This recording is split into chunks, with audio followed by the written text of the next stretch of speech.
नमस्कार, मी डॉक्टर शिवहरी वाघ, संचालक aspire education institute, Chhatrapati Sambhajinagar. विद्यार्थी मित्रांनो, महाराष्ट्र सीईटी सेलच्या माध्यमातून महाराष्ट्रातील अजून एक राऊंडच्या संदर्भाने जे तर गाईडलाईन या ठिकाणी उपलब्ध झालेल्या आहेत.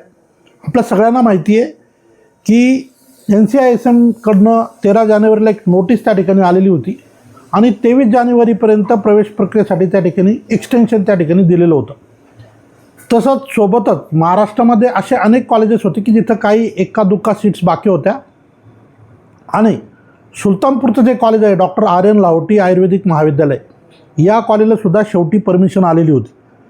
तर ह्या सगळ्या सीट्स भरल्या जाव्यात या संदर्भानं एक नोटीस सीईटी सेलनं या ठिकाणी पब्लिश केलेली आहे. नेमकी नोटीस काय असणार आहे, कुणाला याच्यामध्ये भाग घेता येईल, या संदर्भानं सविस्तर व्हिडिओ आपण या ठिकाणी शेअर करणार आहे. त्यामुळे आपण हा व्हिडिओ शेवटपर्यंत पहा आणि गरजू मुलांना नक्की शेअर करा. आता या व्हिडिओच्या सुरुवातीला एक प्रश्न पालकांना विद्यार्थ्यांना नक्की पडेल, कट ऑफ रिड्यूस झाला नाही, कट ऑफ रिड्यूस होणार होता, त्याचं काय झालं? तर परत एकदा हे सांगतो की जी काय माहिती आपल्याकडे उपलब्ध आहे, अजूनही एक कॉलेजवाल्यांचं त्या म्हणणं आहे की कट ऑफ रिड्यूस होणार, तरी या संदर्भात परत एकदा अपडेटेड माहिती उद्या घेतली जाईल आणि ती पण तुम्हाला वेगळ्या व्हिडिओच्या माध्यमातून शेअर केली जाईल. तुर्तास नोटीस नंबर 41 सीईटी सेलनं जाहीर केलेली आहे. नेमकी ही नोटीस कशा पद्धतीनं आहे, काय नेमकं शेड्यूल असणार आहे, हे थोडक्यात आपण या ठिकाणी समजून घेऊया. तर महाराष्ट्रामध्ये नेमक्या जागा किती उपलब्ध आहेत, तर या संदर्भानं जे सीट मॅट्रिक्स आहे ते आज आपल्याला संध्याकाळी रात्री उशिरा उपलब्ध होईल, अशा पद्धतीची गाईडलाईन नोटीसमध्ये आहे. त्यानंतर online preferences choice filling process for stay vacancy round 5 choice फिलिंगच्या संदर्भानं 17 तारखेपासून 18 तारखेपर्यंत त्या ठिकाणी वेळ देण्यात आलेला आहे. याचा अर्थ असा आहे की हा पण राऊंड ऑनलाईन पद्धतीनंच कंडक्ट होणार आहे. ऑलरेडी नोटीसमध्ये सुरुवातीलाच याचा उल्लेख आहे. 17 आणि 18 तारखेला चॉईस फिलिंग त्या ठिकाणी होईल आणि 19 तारखेला जे तर या राऊंडची सिलेक्शन लिस्टसुद्धा उपलब्ध होईल. हा ऑनलाईन राऊंड असल्यामुळं या ठिकाणी सर्व शासकीय सुविधा, शैक्षणिक सवलती, कॅटेगरीचे बेनिफिट्स लागू असणार आहेत, हे आपण या ठिकाणी समजून घ्यायचं आहे. आणि ज्या मुलांना 19 तारखेच्या सिलेक्शन लिस्टच्या यादीमध्ये ॲडमिशन मिळेल अशा सर्व विद्यार्थ्यांना 20 तारखेपासून 23 तारखेपर्यंत संबंधित कॉलेजला जाऊन रितसर आवश्यक ते डॉक्युमेंट सबमिट करून फीज भरून ॲडमिशन त्या ठिकाणी पूर्ण करायचं आहे. सो अशा पद्धतीनं हे एंटायर शेड्यूल आहे. 16 तारखेला म्हणजे आज सीट मॅट्रिक्स उपलब्ध होईल, 17 आणि 18ला चॉईस फिलिंग आहे, 19ला लिस्ट लागेल आणि 20 तारखेपासून 23 तारखेपर्यंत जवळजवळ 4 दिवसाचा कालावधी त्या ठिकाणी ॲडमिशनसाठी दिलेला आहे. आता याच्यामध्ये कोण भाग घेऊ शकत नाही हे पण खाली नोटीसमध्ये दिलेलं आहे.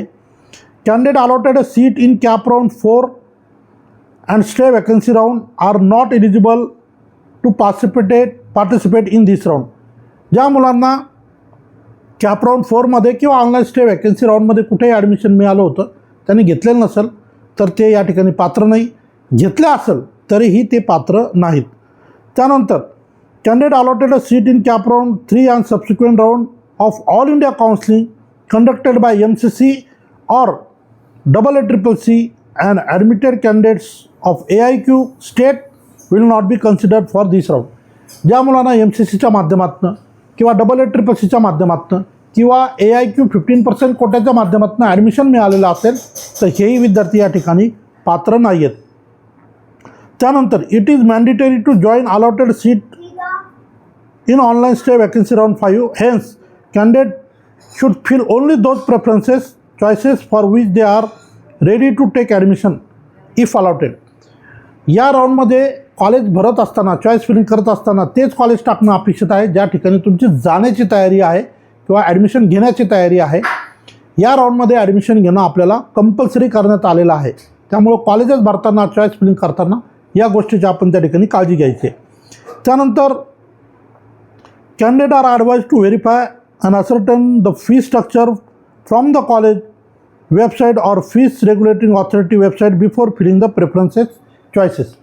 कॉलेजेस भरत असताना त्या कॉलेजची नेमकी फीस किती असणार आहे याच्याबद्दलची माहिती कॉलेजकडनं किंवा FRAच्या ऑफिशियल वेबसाईटवरनं आपण घ्यावी, अशा पद्धतीची सूचनासुद्धा सीईटी सेलनं या ठिकाणी दिलेली आहे. आणि यानंतर It is responsibility of the candidate to submit all the original documents and necessary fees in the form of DD at the time of admission. Fees can be paid by check only on holiday to be replaced by DD on next working day. Admission मिळाल्यानंतर तर त्या दरम्यान जर सुट्टी असेल, बँका बंद असतील, तर चेक देऊन तुम्हाला ॲडमिशन करता येईल आणि नंतर तुम्हाला DD त्या ठिकाणी रिप्लेस करता येईल. अशा पद्धतीची सूचना तुम्हाला त्या ठिकाणी शेवटी CET सेलनं दिलेली आहे.